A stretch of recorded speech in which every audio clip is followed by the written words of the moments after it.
ജസ്ന തിരോധാന കേസിൽ പ്രതീക്ഷകൾ ഇനിയും അവസാനിച്ചിട്ടില്ലെന്ന് മുൻ crime branch S P KG Simon. Case അവസാനിപ്പിച്ചത് താൽക്കാലികമാണെന്നും CBI അന്വേഷണം തുടരുമെന്നും അദ്ദേഹം പറഞ്ഞു. ജസ്നയുടെ തിരോധാനം സംബന്ധിച്ച അന്വേഷണം അവസാനിപ്പിക്കുകയാണെന്ന് കാട്ടി CBI കോടതിയിൽ ക്ലോഷർ റിപ്പോർട്ട് സമർപ്പിച്ച സാഹചര്യത്തിൽ മാധ്യമപ്രവർത്തകരോട് സംസാരിക്കുകയായിരുന്നു KG സൈമൺ. ക്രൈംബ്രാഞ്ചിന്റെ അന്വേഷണത്തെക്കുറിച്ച് CBIക്ക് ആക്ഷേപമില്ല.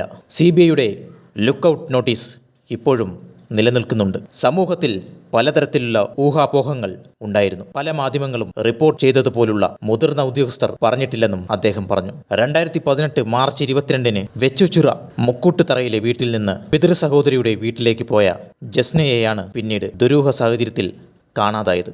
ആദ്യം പോലീസിനും പിന്നീട് ക്രൈംബ്രാഞ്ചും മാസങ്ങളോളം അന്വേഷണം നടത്തിയെങ്കിലും ജസ്ന എവിടെയാണെന്നോ എങ്ങോട്ടാണ് പോയതെന്നോ കണ്ടെത്താനായില്ല. 2021 ഹൈക്കോടതി ഉത്തരവിനെ തുടർന്ന് കേസ് CBI ഏറ്റെടുത്തപ്പോൾ ഏവരും പ്രതീക്ഷയിലായിരുന്നു. പക്ഷേ 2.5 വർഷത്തോളം നീണ്ട CBI അന്വേഷണത്തിലും ജസ്നയുടെ തിരോധാനവുമായി ബന്ധപ്പെട്ട ചോദ്യങ്ങൾക്ക് ഉത്തരം കണ്ടെത്താനായില്ല.